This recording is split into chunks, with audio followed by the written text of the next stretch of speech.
There it is. There it is. We're live. We're back.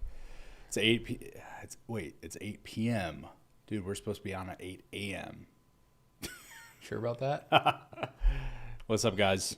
Trying out a new time. Yeah, we're experimenting. We're building this airplane as we're flying it. So thanks for coming along for the ride. Strap in. Get your seatbelts tightly fastened. Keep your arms and legs within the vehicle at all times because we are moving fast. We're going to talk about our changes. So we are, 35, 36, 38. 38. Yep. It was getting closer. So 38 days in, we're over 300,000 now of the way to the $1 million goal. And we're making some changes and making some pivots and some adjustments and some other stuff. So change up the format today. We're going to go over some of the adjustments we've been making, kind of going from chaos to proving a lot of things and then killing things that aren't working. Dean, I know you've been working on some cool shit. I've got some cool stuff to go over. So yeah, we'll teach you guys some of the stuff that we've been figuring out that's been working and some of the stuff we're putting together.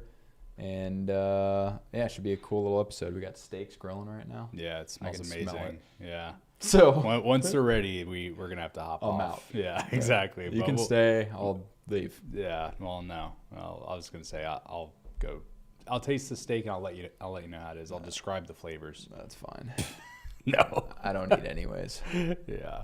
All right. Cool. All right. Well, yeah. Let's dig in. I think the big thing is the major pivot. So I think and looking back on it, this was kind of the only way to get started was that we're basically moving this massive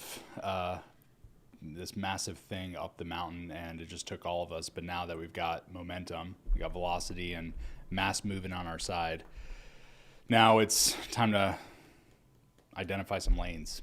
Yeah. So let me give you kind of the chain of events for anybody that's watching. So we run a done-for-you service company. We've been doing that for many years.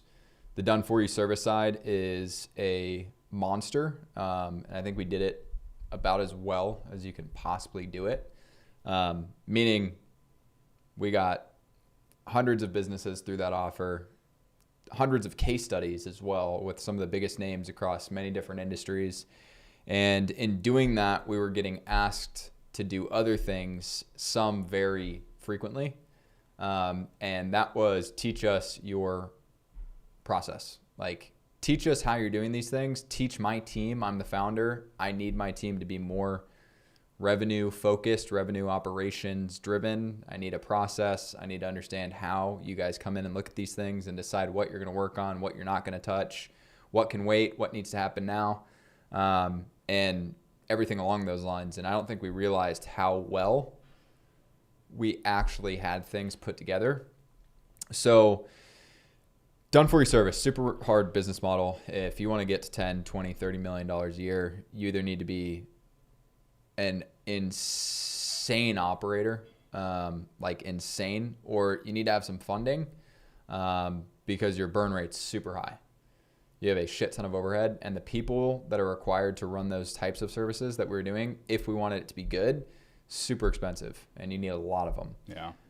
So that model is very difficult because it's not a marketing agency where you produce consistent content the same way, you build a funnel the same way, you run ads to it the same way, right? The thing that changes is the offer or the copy or the variables inside of it.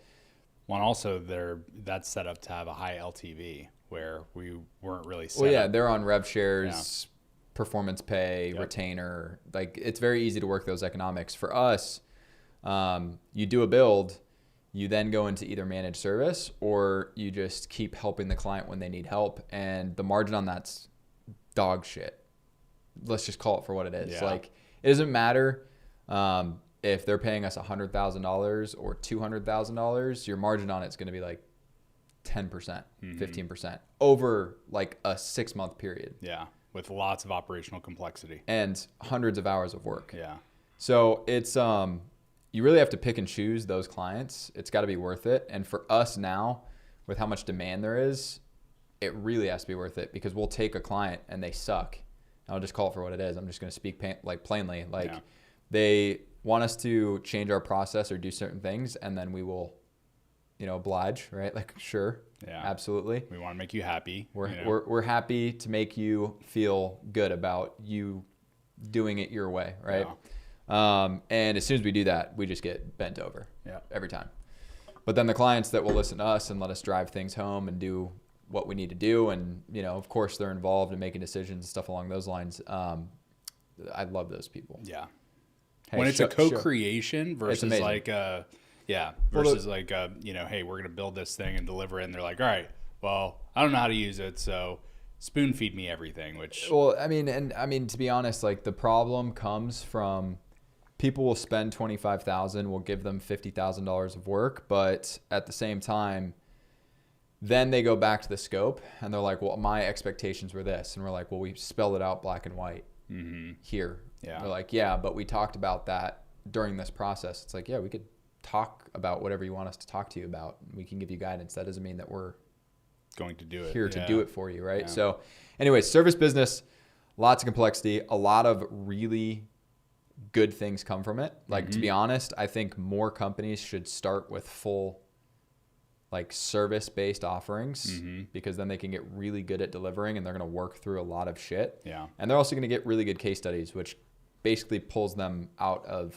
90% of everything that's out there. If there's any guided, if you go straight into info or straight into guided, coaching, or straight into training or whatever, without the previous either service model or anything along those lines, I don't really know if you can actually teach somebody something properly. Yeah. It may work for some people, but anyways, I'm going to digress.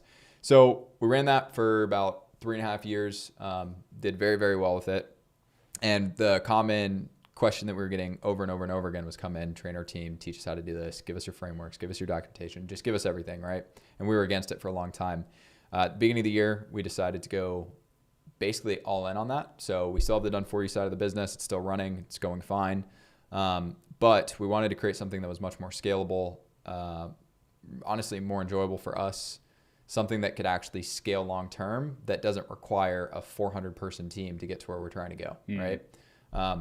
Me specifically, 400 people sounds awesome if it's a massive... Lots of revenue, yeah. Yeah, but there's got to be other things involved. Right now, that sounds like hell. Yeah. I do not want to do that at all. I'd rather run a 50, 60 person team doing 20, 30 million a year with a lot of room to pivot and do other things and build off of this and do more, and have some flexibility around that. So anyways, we launched our Blueprint program. It's all of our documentation, all our best practices. Basically, we train the actual team members, we guide them through implementation, and we work with them to help them actually understand what's going on. So it's still very hands-on, but it's much more, we have a lot more leverage built into it. So when we first got it started, it was really everybody on this side of the business. We need everybody on all things, right? Kind of like you said, there's this big ass boulder, everybody just push. And that got going, and we were moving it very, very quickly. So marketing started hitting, sales started hitting, people started giving us really good feedback. The clients were super happy. It started going even faster. Now we're at the point where there's a bunch of smaller boulders that are breaking off, and everybody has to basically go back to how we were running the done for you side, which was stay in your lane, do your role. Yep. If it's outside your role, somebody else is going to handle that. So Dean is running the product side. So he's innovating product, really running the client success side, building the AM role, department, all of that side. I'm focused. I'm basically taking all the sales calls. I'm doing all of our marketing. And that's kind of how we split down the middle for what we're doing. So it was, this week we're on our L10, which is just our leadership, basically all hands kind of meeting just with the top layer of the company.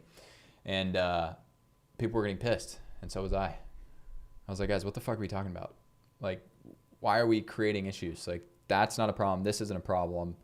That doesn't make any sense. Why are we talking about this? And our head of operations was getting pissed off because we weren't using certain things, and rightfully. And what we got to was like, all right, we actually did everything that we said we were going to do. Now we're just running, and we haven't picked our next target. Yeah. And I think you also said it perfectly the other day too, is like our team is so good at solving problems that we actually were finding problems that weren't problems. 100%. And, and that was just a symptom of us kind of not having lanes that are focused and concise and defined. 1,000%. So what we've done is we've split, like fully taking anything that somebody was doing outside of their primary role away from them and making sure everybody's just focused on that. So what that's allowed me to do on the marketing side has been great. What that's allowed him to do on the product and the client side has been good. And now we're finally back. It's been great, dude. It's been great. It's been amazing. It's been fantastic.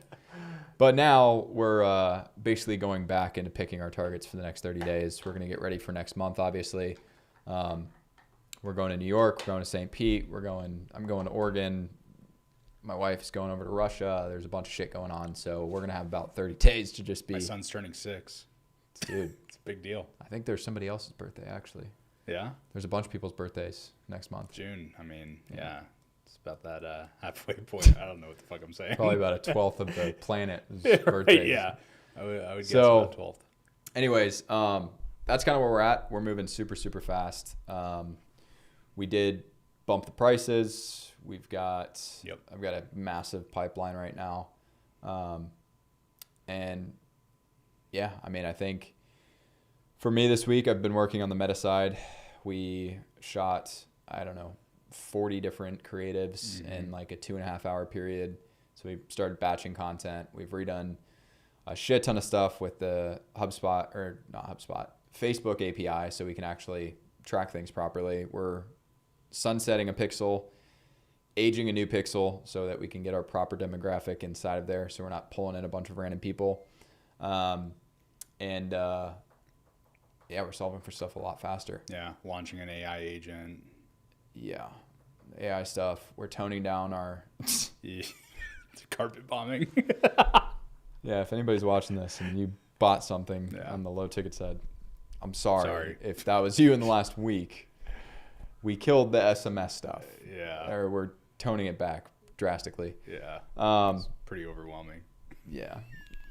Yeah. Dude, it's growing pains, and that's it's kind of, we're gonna like look back on that and be like, dude, remember how fucked our thing was? I mean, the problem was we had too many people working on it. Yeah. We would have never ever set it up like that ever.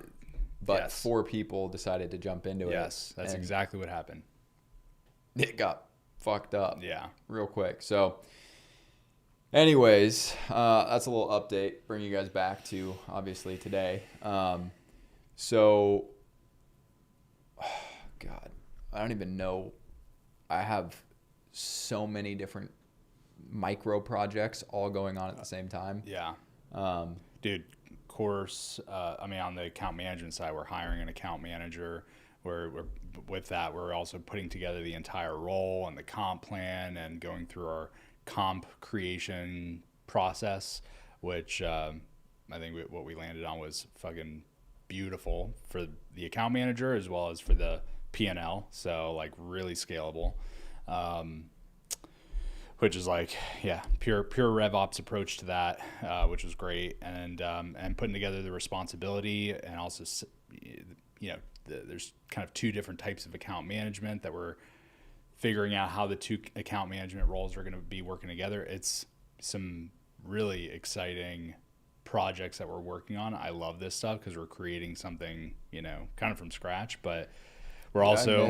I love the early stages of these types of offers. Yeah. They're fun. It's exhausting. Can't wait for our next one. Just kidding. Software. I did get the timeline quote and proposal back from the dev company. Ah, okay. We're not going to talk about it. We can't talk about it here, but yeah.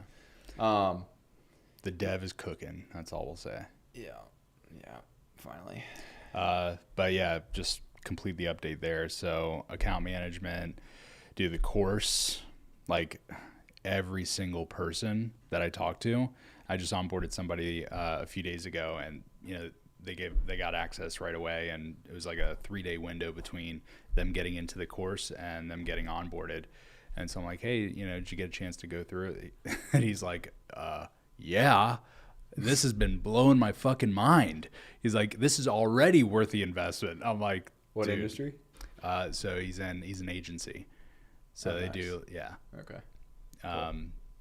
But yeah, I mean, they do like EOS stuff. So like, dude, they love it then. they love it. Yeah. Well, and also getting a compliment like that from somebody that's like has a deep expertise with stuff in that realm, Yeah, that's great. They can appreciate it, but it's like, yeah, this shit's like fire.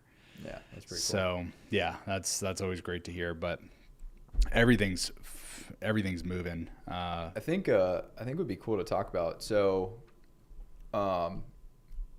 in business, especially an offer like this, really any business, you need an enormous amount of opportunity on obviously deal flow, mm-hmm. and you need an equal amount of opportunity on talent. Yeah. Team members, yep. right? So what we're working on right now is actual paths for our different hires to actually come through. And I think it's pretty unique. So what we're doing right now for our kind of application recruitment funnel is they'll come in, they'll apply. When they apply, it actually passes them just like a regular funnel would, just like an opt-in, except it's an application. So they go through an application. Once they hit the next page, it explains what we need them to do if they want to be considered. So in order to be considered, we're giving them a case study. So on the AM side specifically, we're giving them our baseline management structure. We're giving them a resource. We're giving them a case study. And we're trying to understand what they would do based off of everything that we give them. So we're giving them company's ad spend, lead number, cost. Like we're giving them all of the metrics. And we give them training on what baseline management is. But then we have them actually submit what they would do, what questions they would ask, and what possible solutions they see for biggest impact. So when they're ready, they can turn that in to the email they get, and that's what prompts them to book their first interview call. If that goes well, then they can interview us. So it's a 2-interview call process. We interview them based off their presentation, their background, all of that stuff. And then the very last call is them interviewing us. If they make it that far, from there we would make an offer. And that way we can screen people on how they would actually grasp this stuff. Because what we're realizing is like there's a few characteristics that really make what we need in AM. It's like super like curious, like you're excited to dig in, to go into stuff, right? Yeah. And just kind of a natural way of thinking through answers people give you. Because what happens is like we'll ask specific questions and they'll give us a number and we're like, did you get that number from, like, are you confident in that number, or is that a emotional, like you're guessing because I need the real answer? Oh, well, we kind of have it. Okay, well, let's go in and actually get it. Once we get the number, okay, this is different. I mean, you have to actually want to know the answers. Otherwise, you can get thrown off by what people's responses are. So there's a lot of curiosity. You kind of have to have the experience, not in what we do, but in business, to be able to kind of navigate all of the stuff that we're actually doing and really grasp the models that we run.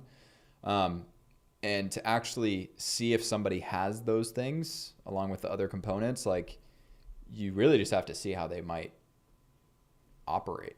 Like, hey, we know you know nothing. Here's our model. Here's how it works. We've never talked to you. Present to us what you would actually do. What's up? Is it ready? Oh, is it about that time? How far in are we? All right. Sorry, guys. We got to end it there. 22 minutes. I think that's enough. Yeah. But regardless, we're setting up all of our recruitment funnels so that they have to come through, and we're actually giving them homework. You present to us what your potential ideas on solutions, what questions you would ask, what information you don't have that's not here. Like, tell us how you think about this entire scenario. And then based off of that, we're going to choose to interview or not. And I like giving like enough information, but not too much, so that they you can kind of like, I want to see their intuition 100%, at work, so that way I can see how they think. That's just as important to see how somebody thinks than like what knowledge they actually have. Well, to be honest, I'd love nothing more than somebody coming in and being like, hey, I don't have enough information based off what you guys gave me. Here's my here's what I think. Yeah. Here's the questions that I would need to know answers to be able to give a real answer to. If somebody says that, that's impressive. You need them. Yeah. Like they will do right. Yep.